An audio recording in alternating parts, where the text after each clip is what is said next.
ये UTL solar का हेलियक model है।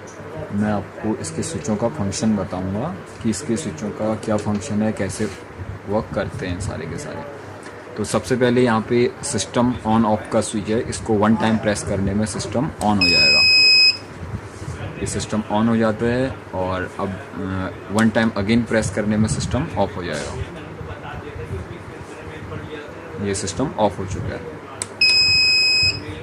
ये सिस्टम ऑन हो गया। अगर हमको डिस्प्ले को होल्ड करना है, कोई पर्टिकुलर पैरामीटर देखना है, तो हम इसको सिंगल प्रेस करेंगे, यहाँ पर होल्ड लिखा हुआ आ जाएगा।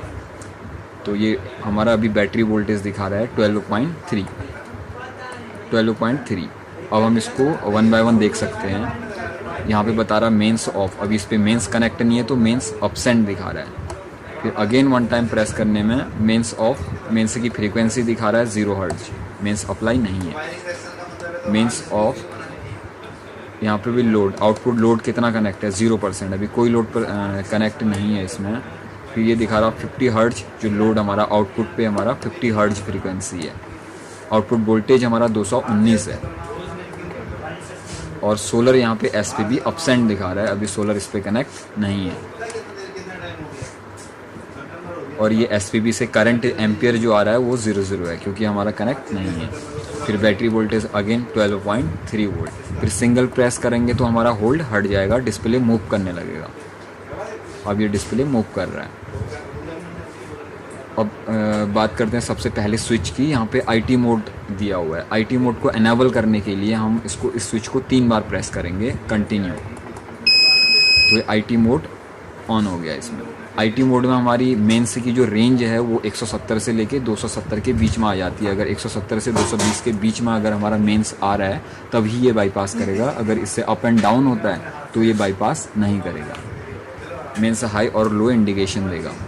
तो आईटी मोड अगर हम इसको डिसेबल कर देते हैं, डिसेबल करने पे ये हमारा जो मेंस इनपुट की रेंज है वो हमारी 100 वोल्ट से 290 वोल्ट तक हो जाती है। अगर 100 से 290 के बीच में अगर मेन सप्लाई आता है इनपुट, तो हमारा उसको बाईपास करेगा। अदरवाइज ये इसको हाई और लो इंडिकेशन देगा। तो इसको एनेबल करने के लिए इसको 3 टाइम कंटिन्यू प्रेस करना है और डिसेबल करने के लिए भी 3 टाइम कंटिन्यू प्रेस करना है। नेक्स्ट है हमारा एसएमएफ और ट्यूबलर। तो बैटरी हम जिस टाइप की यूज करेंगे वही चीज़ हम सेलेक्ट कर लेंगे। तो यहाँ पे एलईडी नहीं ग्लो कर रही है तो इसका मतलब ट्यूबलर सेलेक्ट है। ये बाय डिफ़ॉल्ट रहता है कि ट्यूबलर सेलेक्ट है। अगर हम एसएमएफ बैटरी यूज करें तो हम इसको 3 टाइम प्रेस करेंगे। तो 3 टाइम प्रेस करने से एसएमएफ बैटरी सेलेक्ट हो चुका है। फिर अगेन 3 टाइम प्रेस करने से ट्यूबलर सेलेक्ट हो चुका है। जब हम ट्यूबलर सेलेक्ट करते हैं तो बैटरी चार्जिंग लेवल चेंज हो जाता है हमारा। ट्यूबलर सेलेक्ट करने पे बैटरी की वोल्टेज को 15 वोल्ट तक लेके जाता है, और अगर एसएमएफ सेलेक्ट करते हैं तो 13.8 तक, 13.7, 13.8 तक लेके जाता है। तो अभी ये एलईडी ग्लो नहीं कर रहा है, इसका मतलब ट्यूबलर सेलेक्टेड है। नेक्स्ट है यहाँ पे बूस्ट चार्जिंग। तो हेलियक मॉडल की नॉर्मल चार्जिंग करंट 12 एम्पियर है, और अगर हम बूस्ट चार्जिंग को एनेबल करते हैं तो ये 3 एम्पियर ऐड हो जाता है। तो अगर चार्जिंग करंट 12 एम्पियर से हो रहा है तो ये 15 एम्पियर हो जाएगा। फिर डिसेबल करने के लिए अगेन 3 टाइम प्रेस करेंगे, और एनेबल करने के लिए 3 टाइम प्रेस सेम। नेक्स्ट है हमारा ग्रिड चार्जिंग। तो ग्रिड से नॉर्मली कई लोग ये कहते हैं कि हमें ग्रिड से चार्जिंग नहीं करनी है, चार्जिंग हमारी सिर्फ सोलर से होनी चाहिए। तो उस केस में हम इसको अगर 3 टाइम प्रेस करते हैं तो हमारा ये ग्रिड चार्जिंग डिसेबल हो जाएगा। मतलब यहाँ पे लाइट जल रही है तो इसका मीनिंग ये है कि आपने ग्रिड चार्जिंग को डिसेबल किया है। आपका बैटरी चार्ज होगा सिर्फ और सिर्फ सोलर से। ऐसा करना नहीं चाहिए, ऐसा करने से बैटरी की ग्रेविटी मेंटेन नहीं हो पाती है। तो अगेन इसको एनेबल करने के लिए इसको 3 टाइम प्रेस करना है। अब ये ग्रिड से चार्जिंग एनेबल हो गया है यहाँ पर। नेक्स्ट है हमारा डीजी मोड। तो डीजी मोड का फंक्शन भी इसी स्विच से है। अगर नॉर्मली हमारी इसकी फ्रीक्वेंसी रेंज हेलियक मॉडल की रहती है 47 से 53 हर्ट्ज तक।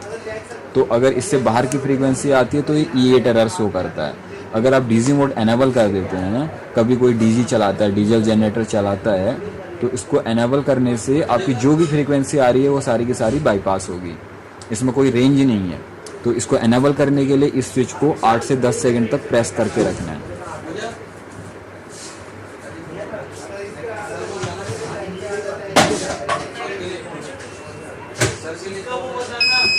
डीजी मोड एनेबल हो गया है। डीजी मोड एनेबल हो गया है। अब जो भी फ्रीक्वेंसी आएगी इनपुट में वो बाईपास होगी। तो एलईडी कंटिन्यू ब्लिंक कर रही है, इसका मतलब डीजी मोड एनेबल है। यहाँ पे दिखाया गया अगर डॉट डॉट ब्लिंक करती है तो इसका मतलब डीजी मोड एनेबल है। और अगर यहाँ पे ग्रिड चार्जिंग के लिए सॉलिड ग्लो करता है, मतलब एलईडी ब्लिंक नहीं करती, तो इसका मतलब हमने ग्रिड चार्जिंग को डिसेबल किया हुआ है। तो अगेन डीजी मोड को हटाने के लिए इसको 8 से 10 सेकंड तक प्रेस करना है।